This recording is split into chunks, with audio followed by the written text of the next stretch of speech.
네, 오늘 반등장에서 나타난 움직임들 집중 분석해 보겠습니다. 다올투자증권 김성준 이사 그리고 정호진 기자와 함께합니다. 두 분 어서 오세요. 안녕하세요. 김한진 박사님이 원래 먼저 나오셨어야 되는데 늦고 계신다 그래서 김성준 이사님 급하게 좀 모셨습니다. 네. 일단 오늘 코스닥이 상당히 좀 유독 강했습니다. 엔캐리 청산이라더니 지금 이 거래일째 코스닥에는 외국인들이 계속 유입이 되고 있는데 왜 코스닥으로 몰리는 거라고 보세요? 그래서 뭐 상대적으로 코스닥이 좀 코스피 대비는 많이 좀 하락률이 좀 크기도 했었고요. 네. 사실 상대적으로 뭐 엔캐리의 영향력이 이렇게 크지 않은 측면들도 분명히 있지 않겠냐라고 보여지고요. 어제 보면은 급락하는 가운데서도 외국인 기관 양매수한 종목들을 꼽아보면은 바이오 종목들이 상당히 좀 많이 있습니다. 코스닥의 시총 1위 말테오젠을 비롯해서 뭐 삼천당제약 그리고 이제 21일 날 미 FDA 렉나자 승인 여부가 기대가 되고 있는 유한양행, 오스코텍 이런 종목들 다 양매수였고 특히 외국인 매수가 상당히 좀 강한 모습이 나왔었고요. 오늘도 뭐 그런 흐름들이 좀 이어지고 있다라고 지금 판단이 되고 있습니다. 네. 지금 뭐 금리 인하에 대한 어떤 기대감, 요즘에 뭐 사실 9월보다 더 빨리 뭐 긴급 회의를 열어서 금리 인하할 수도 있다, 뭐 이런 뭐 아직 설이긴 합니다만 그런 얘기들이 나오면서 금리 인하 기대감을 부추기는 게 혹시 요인은 아닌가 이렇게 생각을 해보고요. 시장이 일부 반등한 시점에서 지금 추격 매수하는 선택은 적절하다고 보십니까? 어떻게 생각하세요? 사실 뭐 급락 이전에도 네. 코스피가 뭐 전 세계 증시에서 가장 싸다라는 뭐 그런 이유로 이제 뭐 강세 그런 얘기를 하시는 분들이 상당히 많이 계셨는데요. 사실 이번 급락을 하면서 이제 코스피 기준으로 이제 12개월 선행 PER 기준으로 한 8배 수준까지 하락을 했습니다. 네. 과거 이제 8.5배 이하로 떨어졌던 경우는 뭐 손에 꼽을 정도로 적었기 때문에 뭐 지나친 저평가 영향이 왔고 거기에 따라서 오늘 강하게 좀 반발 매수가 좀 나타나고 있는 부분들이라고 생각이 들고요. 물론 전 추가적으로 한 2, 3일 정도의 단기적인 기술적 반등은 가능하리라 이렇게 기대를 하고 있는데요. 그 이유는 사실 V자의 급반등이라기보다는 어느 일정 부분의 반등 이후에는 뭐 정체 내지 다시 좀 일부 조정받을 수도 있는 그런 움직임들도 좀 감안해야 되지 않나라고 좀 생각이 들어서 네. 아주 짧은 트레이딩 정도의 매수 그 이상은 아직까지 좀 불편하다 이렇게 말씀드리겠습니다. 오늘 상승 탄력을 가장 많이 받은 섹터 어디였을까요, 정 기자? 일단 뭐 바이오나 전력기기, 조선 같은 업종들을 꼽을 수 있겠는데요. 네. 자, 일단 바이오 같은 경우에는 알테오젠을 필두로 해서 뭐 바이오 업종 전반적으로 많이 올랐는데 사실 알테오젠이 오늘 12시에 갑자기 꼬꾸라졌습니다. 그래서 네. 어떤 일인가 했더니 특정 증권사에서 오후 12시에 매물이 많이 쏟아져 나왔다. 이걸 봐서 좀 신용 반대 매매가 아니겠느냐 이런 추측들이 나오고 있고요. 조선주 같은 경우에는 지난달에 우리나라에서 좀 수주 점유율 1위를 기록하고 이러면서 슈퍼사이클에 대한 기대감 또 저가 매수세가 많이 들어온 것으로 풀이되고 있습니다. 그리고 전력기기 같은 경우는 일단 전선주 비롯해서 뭐 재룡전기 같은 이런 중소형 변압기 기업들 위주로 많이 오르고 있고 이 3사라고 하죠. 이 현대일렉트릭, LS일렉트릭, 효성중공업 모두 강한 상승세 보여주고 있습니다. 어제 오늘 지금 변동성이 좀 심한 장세 속에서 그나마 좀 변동성이 적었던 섹터는 어디였어요? 아무래도 대표적으로 경기 방어주로 꼽히는 이 통신업종이 그래도 안정적인 모습을 보여줬는데요. 자, 일단 어제 코스피가 8.7% 빠졌고 코스닥은 11% 빠졌는데요. 이 통신업종은 4%대에서 지금 하락을 좀 막아내는 모습 보였습니다. KT도 4.6% 하락하면서 마무리했는데 조금 시계를 길게 해서 보면요. 이 코스피가 고점 대비해서 어제 검은 월요일 지나면서 15% 넘게 하락했거든요. 네. 자, 근데 이 SK 같은 경우는 이 기간 0.7% 빠졌고요. LG U+는 2몇 %밖에 하락을 안 했습니다. KT는 오히려 올랐고 그러면서 좀 경기 방어제의 위상은 지켜냈다라고 볼 수 있겠고요. 또 실적 전망도 괜찮은데 SKT가 오늘 또 실적을 발표했는데 이 매출이랑 영업이익 모두 지금 시장 예상치 웃돌면서 호실적 기록을 했습니다. 또 영업이익도 전년 대비해서 16% 좋게 나왔으니까 실적도 꾸준히 잘 나올 것 같다라는 목소리도 나오고 또 우리가 이 경기 방어주를 얘기할 때 배당 얘기를 하잖아요. 네. 지금 이 통신업종 같은 경우에 올해 배당 수익률이 한 5%에서 7% 정도 나올 것으로 보이고 있습니다. 이게 코스피 대비해서는 한 2배 정도 높은 수치다. 이 정도 알아두시면 될 것 같습니다. 자, 그렇다면 이렇게 시장이 크게 오르고 내리는 동안 우리 개인 투자자들은 현명하게 잘 대처를 해왔느냐? 어땠어요? 일단 제가 어제의 성적표를 한번 준비를 해봤습니다. 네. 어제 코스피랑 코스닥 제가 나눠가지고 준비를 해봤는데요. 일단 코스피에서 우리 개인이 어떤 걸 많이 가장 샀느냐 보면은 삼성전자를 1조 4천억 원어치 샀습니다. 네. 그리고 SK하이닉스 두 번째로 온 거 보면 아무래도 반도체에 대한 믿음은 견조한 것으로 보이고요. 또 LG화학, 네이버 이렇게 낙폭이 컸던 이런 시총 상위 종목에 많이 매수세가 몰렸습니다. 근데 아쉽게도 지금 뭐 삼성전자 장 초반에 5% 넘게 상승을 했었는데 기관과 외국인이 조금 많이 매도를 하면서 상승폭 조금 축소하고 있다. 이 점은 좀 아쉽고요. 또 순매도 상위 종목 보면은 지금 뭐 한미반도체라든지 뭐 삼양식품, LS일렉트릭 뭐 최근에 많이 올라온 종목들인데 네. 제가 아까 말씀드렸듯이 LS 일렉트릭 많이 오르고 있지 않습니까? 네. 이렇게 좀 한미반도체나 뭐 삼양식품 이런 것들이 오늘 좀 많이 오르고 있어서 개인 투자자들이 베팅에 조금 실패하지 않았나라는 이런 분석을 할 수 있겠고요. 다음으로 코스닥 한번 살펴보시면은 코스닥은 조금 순매도가 더 많긴 했습니다. 근데 어떤 종목 많이 샀냐면 일단 파마리서치 가장 많이 샀거든요. 예. 파마리서치가 오늘은 많이 오르고 있어요. 파마리서치랑 에코핸드림 모두 에코핸드림은 오늘 무상증자 권리락 마지막이라서 많이 오르고 있습니다. 그래서 코스닥에서는 어느 정도 이 저가 매수 베팅에 성공했다라고 볼 수 있겠고 다만 아쉬운 거는 지금 뭐 알테오젠, 삼천당제약, HLB, 에코프로, 실리콘투 모두 지금 상승을 많이 하고 있거든요. 예. 이 부분에서 좀 어제 순매도했던 이런 개인들이 조금 아쉬울 수 있겠다라고 분석해 볼 수 있겠습니다. 개인들이 처분한 종목들이 오늘은 더 많이 반등을 하더라. 그리고 개인들이 순매수를 어제 했던 종목들은 오늘 조금 생각보다는 아쉽다. 네. 좀 씁쓸한 부분인 것 같은데 이사님, 이 코스닥으로 외국인들이 좀 몰려가는 흐름도 그렇고요. 코스피 우량주보다는 지금 약간 코스닥 이쪽에 좀 이제 집중을 해야 된다고 보세요?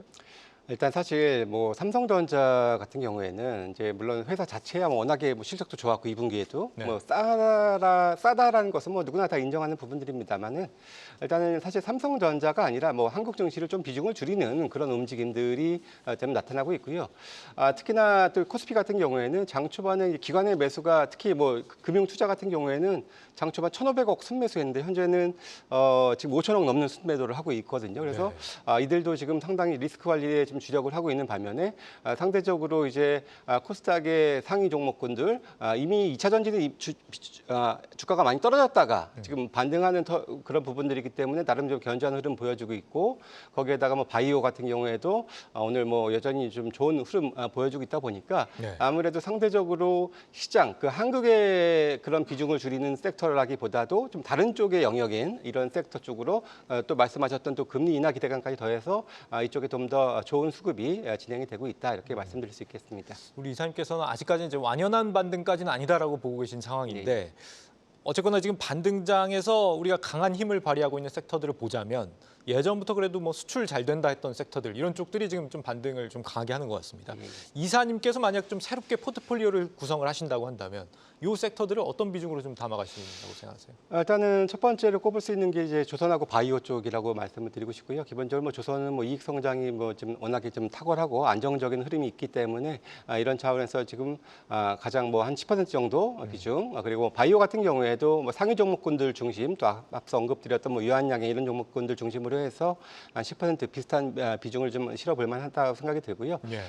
그리고 이제 반도체 같은 경우는 사실 워낙에 뭐 변동도 심하고 그리고 특히나 빅테크 특히나 현재 뭐 나스닥 선물도 한 2% 가량 상승세를 보여주고 있으니까 일정 부분은 좀 그런 측면들도 반영이 된 흐름임에도 불구하고 좀 상대적으로 약하거든요. 네. 그래서 일단은 현재로서는 뭐 철저하게 분할 매수의 관점에서 일단 한 5% 정도만 분할 매수 시작 차원에서 한번 가져볼 만하다라고 생각보다 적네요. 예, 비중이. 그렇죠. 예, 네. 그 정도고요.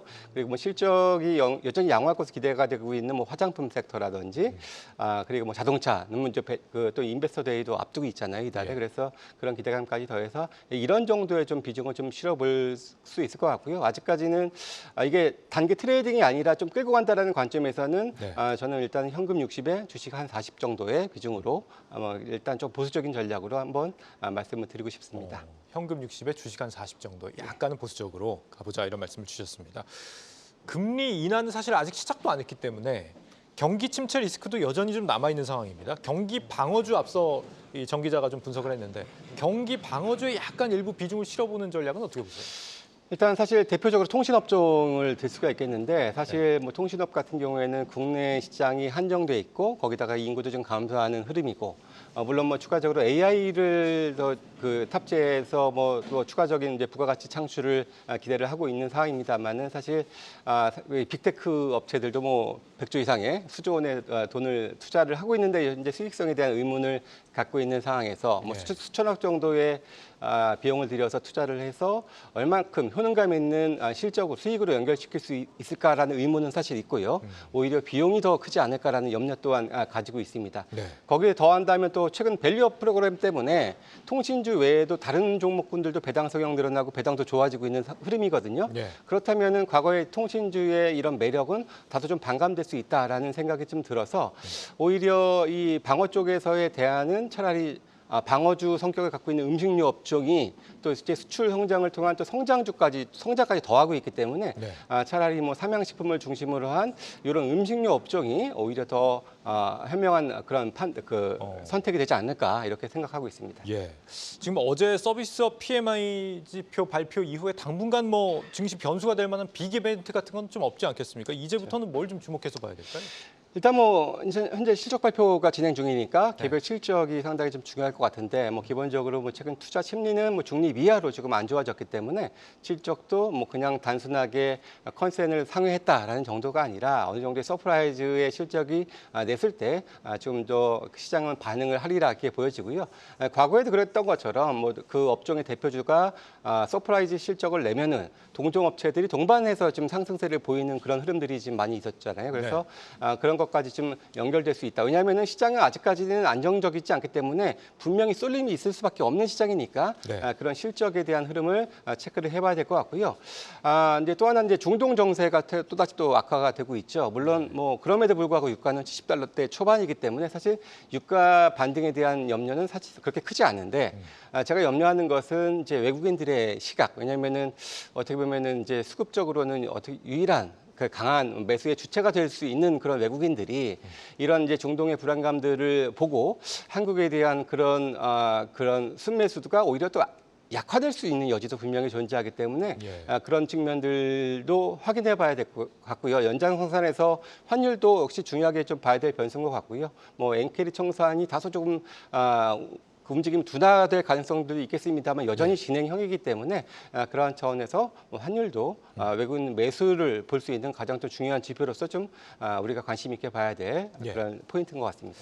아직 지금 시장이 완연한 반등 국면인지 확인이 되지는 않았습니다. 우리 투자자분들이 여전히 큰 폭의 손실 구간에 지금 놓여 계실 것 같은데 어떻게 좀 지금 시장 대응에 가라 조언해 주시다면요? 사실 그렇습니다. 이제 아무리 싸고 좋은 물건을 만들어도 이렇게 유동인구가 많지 않은 골목에서는 그렇게 장사를 크게 잘 되길 기대하기는 어려울 거라 같은데요. 사실 좀 안타까운 것은 우리 증시의 주변의 유동인구가 상대적으로 그렇게 좀 좋지 못하다라는 생각을 좀 들어서 제가 최근에도 계속해서 좀 조심하자라는 의견을 드렸던 이유가 이제 그런 것들인데요.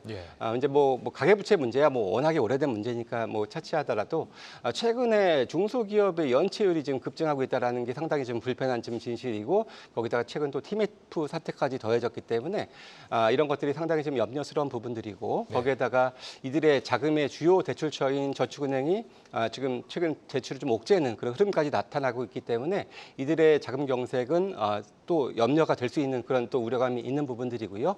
앞서 언급을 드렸던 것처럼 유일한 수급의 키를 쥐고 있는 외국인들의 향방이 현재로서는 그렇게 적극적인 매수보다는 다소간에 조금 더 관망한 쪽이 더 강하다라는 차원에서 본다면은 적극적 이런 그런 흐름은 V자 반등을 기대하기는 좀 어렵고 그래서 전략적으로는 최근 낙폭의 한 절반 정도 혹은 3분의 2 정도의 반등이 나타난다면은 일정 부분 좀 리스크 관리를 좀 해야 될 필요가 있겠다라고 보여지고요. 이런 리스크 관리 특히나 최근 뭐 1년 새에 이러한 하락장을 경험하지 못한 많은 투자자분들이 계시거든요. 그래서 그런 분들은 더더욱 거의 주식이 뭐 풀로 차 있으신 분이 많습니다. 그래서 이런 반등을 이용해서 어느 정도 좀 리스크 관리도 한번 시험을 해보는 그런 전 전략을 좀 제시를 해드리고 싶습니다. 감사합니다. 이 김한희 박사님 오시기 전까지 시간을 잘 끌어주셨습니다, 이사님. 감사드리고요. 다울투자증권 김성준 이사 그리고 정호진 기자와 함께 시장 진단해봤습니다. 두 분 잘 들었습니다. 계속해서 다양한 경제 이슈를 알고 싶다면 구독과 좋아요, 알림 설정 부탁드립니다. AI 캐스터 권미정이었습니다.